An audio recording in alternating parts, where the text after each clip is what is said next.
This year at the 60th Annual Grammy Awards, you will see Kendrick Lamar and Rihanna, U2 and Bruno Mars. The show, which will be broadcast live Sunday night from Madison Square Garden, is designed as a showcase of the leading lights in American pop music, with an emphasis on glitz and broad accessibility. But the Grammys are also an awards platform that recognizes music in a wide range of categories, 84 in total, most of which never make it to the television screen, apart from a text scroll at the bottom. Often the nominees in the major competitions' album, song, and record of the year inspire loud debates, whether about the age of the nominees, generally older, or their race, generally white, though less so this year, or their gender, generally male. But the smaller categories can be just as baffling. Part of the problem stems from how the nominees are selected, in a system that can favor campaigning and name recognition over creative merit. The results are often unpredictable and deliriously wrong-headed. And yet the seeming arbitrariness of the Grammy nominating process sometimes provides left-field gifts, unexpectedly excellent nominees in categories that almost certainly will not be televised in prime time. Here is a selection of 17 under-heralded artists as worthy, if not more so, than their better-known compatriots. The Grammys have been flubbing their relationship with heavy metal since Jethro Tull beat Metallica for Best Hard Rock/Heavy Metal Recording in 1989, the first year that the genre was acknowledged with its own award. This year, the National Academy of Recording Arts and Sciences still got it wrong, yet somehow stumbled into grace.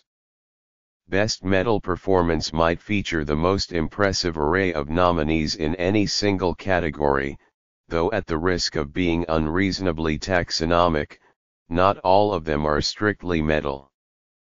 Code Orange is a ferocious Pittsburgh band that's rooted in hardcore but leans in vigorously to metalcore. August Burns Red, also from Pennsylvania, is another strong metalcore band.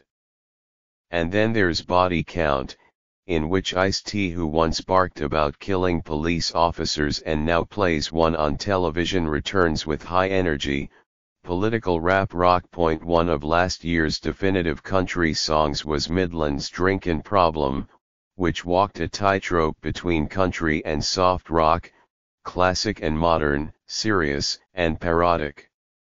Midland is a trio with a dangerously honed sense of aesthetics and a deadpan sense of humor, which is why Drinkin' Problem nominated for Best Country Song and Best Country Duo/Group Performance can be read either as hopeless melancholy or as laughing ever so gently in the face of tragedy. Just take the balmy chorus, which concludes with last year's best turn of phrase, "People say I got a drinkin' problem / but I got no problem drinkin' at all." Recent years have seen agonizing over the reframing of how the Grammys treat R&B made by younger artists, but there is just as much confusion about how the Recording Academy handles R&B made by artists who have been making music for quite some time. This year, there are 2 comeback projects nominated in wildly different categories. The Baylor Project is a husband and wife team, Marcus Baylor of the Yellow Jackets and his wife Jean, who sang in the 1990s club soul outfit Janae, with a tasteful independent release nominated in Best Jazz Vocal Album and Best Traditional R&B Performance. And India. Ari, who in 2002 was nominated for 7 Grammys and lost them all, one of the ceremony's most brutal shutouts, is nominated in a category that might have healing in its DNA, Best New Age Album. At one end of contemporary gospel are the singer-arrangers feverishly trying to keep up with the mainstream of R&B and hip-hop. But 2 of the best gospel singers nominated for Grammys this year take a decidedly different tack. Cease Winans released an outstanding, intimate back-to-basics album, Let Them Fall in Love, which convincingly revisited the gospel and soul music of the 1960s. Eliandria isn't looking to the past for sonic inspiration, but she achieves a similar warmth on Bigger Than Me, which, like Let Them Fall in Love, is nominated for Best Gospel Album. Both women are also nominated for Best Gospel Performance/Song. There is often a meditative moan at the core of much contemporary Christian rock, but rarely is there a real growl. For this reason alone, Zach Williams's Chain Breaker, nominated for Best Contemporary Christian Music Album, is refreshing.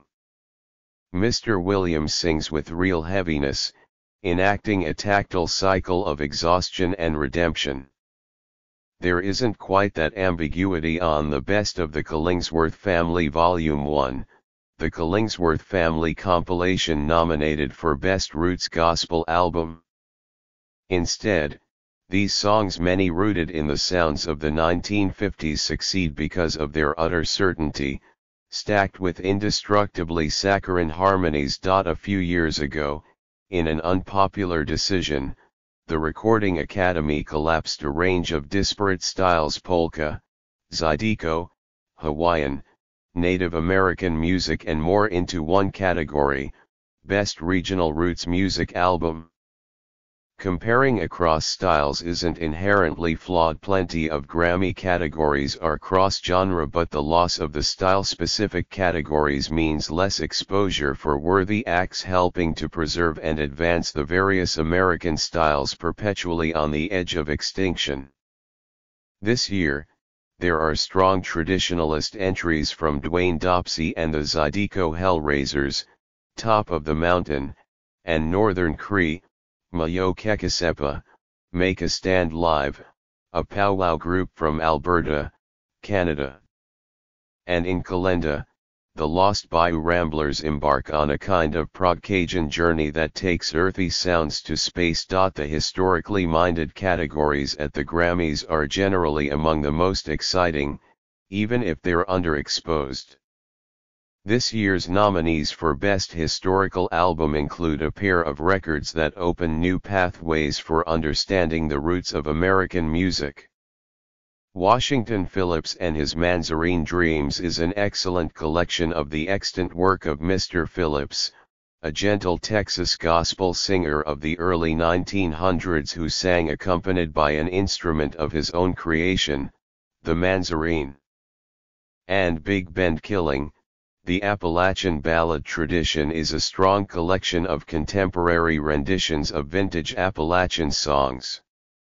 Also nominated are two anthologies that deepen understanding of Africa in its post-colonial transition, Bobo Yai, Belle Epoque in Upper Volta, and Sweet as Broken Dates, Lost Somala Tapes from the Horn of Africa, both of which showcase music that's fantastically hybridized.